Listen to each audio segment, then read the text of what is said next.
Hello, কেমন আছো তোমরা সবাই? চলে এসেছি আবার পাগলামি করতে। আর এখন আমি বসে বসে ভাবছিলাম, বসে বসে না, শুয়ে শুয়ে ভাবছিলাম দুপুরে যে রাতে কি ভালো মন্দ খাওয়া যায়। কালকে যেহেতু বাবার বাড়ি চলে যাব, এইখানে থাকলে সেটা অন্যরকম, ওখানে থাকলে আবার অন্যরকম। আর ওখানে কাজের মধ্যে ব্যস্ত থাকি সারাদিন, আঁকানো রোদ্দুরের মধ্যে, এই বাড়ি ওই বাড়ি, ঘরে আঁকাতে আঁকাতে আমি নাজেহাল হয়ে যাই গরমের মধ্যে। তাই ভাবলাম আজকে এইখানে এই সপ্তাহ লাস্ট দিন, তো সেই কারণে ভাবলাম আজকে ভালো মন্দ কিছু একটা খেতে হবে।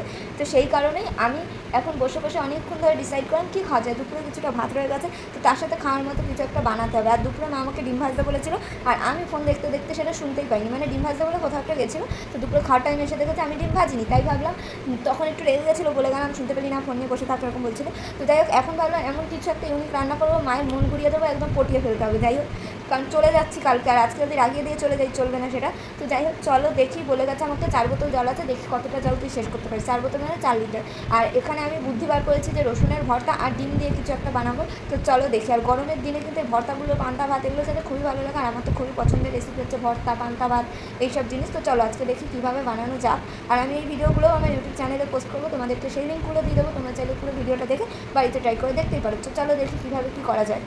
রসুনের ভর্তা তো বানাবো বলেই দিলাম, কিন্তু ফ্রিজে আদৌ রসুন আছে না কি আছে আমি নিজেও জানি না। তো চলো আমার সাথে সাথে তোমরাও দেখো। তো দেখি ফ্রিজে কি আছে না আছে। তো দেখতে পাচ্ছ ডিম বলেছি, ডিম টিম অনেক কিছুই আছে ফ্রিজে ভর্তি। ওআরএস, এটা আমিই খাই। আর এখানে মিষ্টি ফিষ্টি প্রচুর জিনিস আছে, তরমুজ আছে, এখানে কিছু সবজি আছে। যাই হোক, আমার লাগবে মেন রসুন। রসুনটা দেখে আছে নাকি, হ্যাঁ মোটামুটি যা আছে আমার মনে হচ্ছে 20 কাছে হয়ে যাবে। তো চলো আজকে আমার তো রেসিপি সাকসেসফুল হবেই। মানে অনেক কিছুই আছে সবজি, দেখা যাক আর কি কি করা যায়। গরিব মানুষ, সব খুঁচিয়ে খুঁচিয়ে এখন বার করতে হবে। এখানে ঝুড়ো ঝুড়ো অনেকগুলো রসুন রয়েছে, এখান থেকে আমাকে বাছাই করে আর কি আলাদা করতে হবে। এখানে পেঁয়াজ আলাদা করে নিয়েছি, তোমরা জানো ভর্তায় কিন্তু পেঁয়াজ রসুন এগুলো মাস্ট। তো চলো রসুন বাছাই করে নিই। আজকে তো মনে হয় রসুন সব শেষই করে দেবো। আর বলতে গেলে আমার রসুন খুব পছন্দ। যে কোনো চাউমিন বলো, মাংস বলো, যে কোনো পদ্ধতিতেই রসুন আমার খেতে খুব ভালো লাগে, রসুনের আচার হোক বা যাই হোক। তো সেই কারণে আমি মাঝে মধ্যে রসুন দিয়ে এক্সপেরিমেন্ট করি, খিচুড়ি হোক বলো, এটা বলো ওটা। কিন্তু আমার কাছে তো রসুন খুবই ভালো লাগে, তাই রসুন খাওয়া নাকি স্বাস্থ্যের পক্ষেও ভালো। এবার জানি না সেটা ভাজা করে খাওয়া ভালো না কাঁচা খাওয়া ভালো, কিন্তু আমার মুখের টেস্ট ভালো লাগে, তাই জন্য আমি খাই। আর সেটা কেউ আমাকে আটকাতে পারবে না। তো যাই হোক, এখানে খুঁচিয়ে খুঁচিয়ে আমাকে বার করতে হচ্ছে। খুঁচিয়ে বলতে কুড়িয়ে কুড়িয়ে পেঁয়াজের খোসার তলায় চাপা পড়ে গেছে। তো সব রসুনগুলোই বার করে নেবো, তারপর দেখবো আমাদের কতটা কি লাগছে। যাই হোক, বসে পড়েছি আর কি সবজি কাটতে, কিন্তু তারপরে আমার হাতে ফোন দেখে তোমরা অবাক হচ্ছে, যেহেতু রান্নার ভিডিও শ্যুট করতে হবে। দ্বিতীয় কথা, আমি ফোন ছাড়া চলতে পারি না। আমার বাড়ির লোকেরও যুক্তি যে আমার মতো ফোন নাকি দুনিয়ায় কেউ দেখে না। মানে ফোন দেখার, মানে সর্বোচ্চ বেশি পরিমাণ ফোন দেখার অ্যাওয়ার্ড যদি কেউ পুরস্কার পেয়ে থাকে সেটা আমি। তো সেটাই আমার বাড়ির লোকের ধারণা। আর কেউ আমার মতো এত বেশি ফোন দেখতেই পারে না, নিশ্চয়ই আমি শ্রেষ্ঠ ফোন দেখার অ্যাওয়ার্ড পাবো, এটাই আমার বাড়ির লোকের যুক্তিতে। দেখো, সেটা তো ঠিকই, আমি প্রচুর পরিমাণে ফোন দেখি, কিন্তু সর্বশ্রেষ্ঠ কিনা জানি না। তো তবে আমি ফোনটা নিয়ে এসেছি রান্নার ভিডিও করার জন্য। আর ভাবলাম সবজি কাটতে কাটতে বোর হবো, হয় গান চালাই বা কিছু একটা গল্প চালাই, মানে সানডে সাসপেন্স বা এরকম ধরনের। তো বসে বসে শুধুমাত্র কাজ করতে ভালো লাগে না। আমি কাজ করি, স্নান করি, রান্না করি, যাই করি, করতে করতে আমার হয় একজন সঙ্গী দরকার, যার সাথে গল্প করবো, যার পিছনে কাটি করবো, আর নাহলে ফোন দরকার। তো কী আর করবো, একা একা ভালো লাগে না। তার জন্য এখন ফোনটা নিয়ে এসেছি, যে দেখি ইউটিউবে কিছু একটা চালিয়ে দেখবো আর রান্না করবো, মানে সবজি টবজি কাটবো। তো চলো দেখি কী দেখা যায়। আর এর মধ্যে সানডে সাসপেন্সের একটা গল্প আমি শুনতে শুনতে ঘুমিয়ে পড়েছিলাম। ভাবছিলাম যে শোনাই তো হলো না, ওটাই চালিয়ে দেখা যাক, কিন্তু 4 ঘন্টার গল্প, সেই কারণে ঘুমিয়ে পড়েছিলাম চালিয়ে।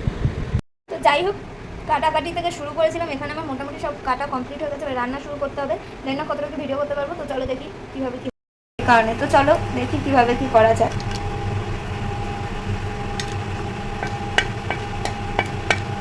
এই গরমে রান্না করা কিন্তু খুবই মুশকিল। আমরা তো মাঝে মাঝে করি, মানে আমি, কিন্তু যারা রাত দিন, মানে আমাদের মা বাবা যাই বলো, যারা রাস্তাঘাটে খাটছে বা রাত দিন কষ্ট করছে, তাদের কতটা কষ্ট হয় এই রোদ্দুরের মধ্যে কাজ করা, এই গরমের মধ্যে 24 ঘন্টা কাজ করে। 24 ঘন্টা না হোক, দিনের বেশিরভাগ সময় তারা কাজ করেই কাটাচ্ছে।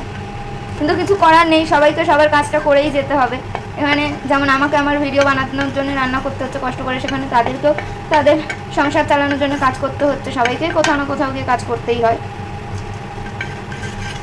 তো চলো রান্না করে নিই, তারপরেই দেখাই, নাহলে দুদিকে দুটো ভিডিও করতে গেলে আমার মাথা খারাপ হয়ে যাবে। মাস্টার শেফ হলে কী হবে, মাথা তো খারাপ হয়ই গরমে। এই হচ্ছে আমার রসুনের ভর্তা, যেটা তৈরি হয়ে গেছে। এখন আরেকটা ডিমের রেসিপি বাকি আছে। তো মা আসার টাইম হয়ে গেছে, রাতে খাওয়া দাওয়া আমরা তাড়াতাড়ি করে নিই। তো তাড়াতাড়ি করে আমাকে রান্নাটা শেষ করতে হবে, তাই এখন আমি ভিডিও করতে পারছি না। রান্না কমপ্লিট হলে দেখাচ্ছি। আর তোমরা কারা কারা ভর্তা খেতে পছন্দ করো অবশ্যই কিন্তু কমেন্ট করে জানাবে। তো আমি রান্না করি, তারপর ফিরে আসছি একটু পর। তো এখানে আমাদের রান্না বান্না কমপ্লিট, আর দুটো রান্নাই খুবই সুন্দর হয়েছিল। মাস্টার শেফ ঋতুর হাতে বানানো বলে কথা, আর এক্সপেরিমেন্ট দেখো, মিক্সির মধ্যে ভাত মেখে তোমরা বাপের জন্মেও খেয়েছো, আমি খাচ্ছি, কারণ খাবার ওয়েস্ট করা যাবে না। রসুনের ভর্তা লেগে আছে বলে কথা, রসুন একটা আলাদা রকমই আমার কাছে ভালোবাসা, কি বলবো, রসুন দিয়ে খিচুড়ি বলো, রসুন দিয়ে যে কোনো ভাজা বলো, শাক ভাজা বলো, আমার প্রচণ্ড প্রিয় রসুন।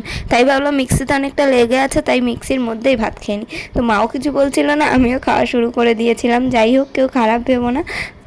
তো যাই হোক, আমি খাই, তোমরা দেখো আর লোভ দাও। আর যারা যারা চাইছো এই রেসিপি দুটো বাড়িতে বানাতে, তারা আমার ইউটিউব ভিডিওটা দেখে নিতে পারো। আর যারা আগে দেখেছো তারা অবশ্যই কমেন্ট করে জানিও কেমন লাগলো। মাস্টার শেফ ঋতু বলে কথা, এক্সপেরিমেন্ট সাকসেসফুল তো হবেই। প্রথম রান্নাটা ছিল ডিম মশলা দিয়ে ভাজা আর একটা রসুনের ভর্তা, দুটোই অসাধারণ হয়েছিল, ট্রাই করে দেখো। ভিডিওটা কেমন লাগলো অবশ্যই কমেন্ট করে জানিও। ইউটিউব থেকে দেখলে সাবস্ক্রাইব করে দিও, ফেসবুক থেকে দেখলে ফলো করে দিও। আর আরও ভিডিও দেখতে চাইলে আর কি বিষয়ে ভিডিও দেখতে চাও কমেন্ট করে জানিও। কি নিয়ে ভিডিও দেখতে চাও অবশ্যই আমাকে বলো, আমি চেষ্টা করবো বানানো। সবাই সুস্থ থাকো, ভালো থাকো, আজকের মতো টাটা।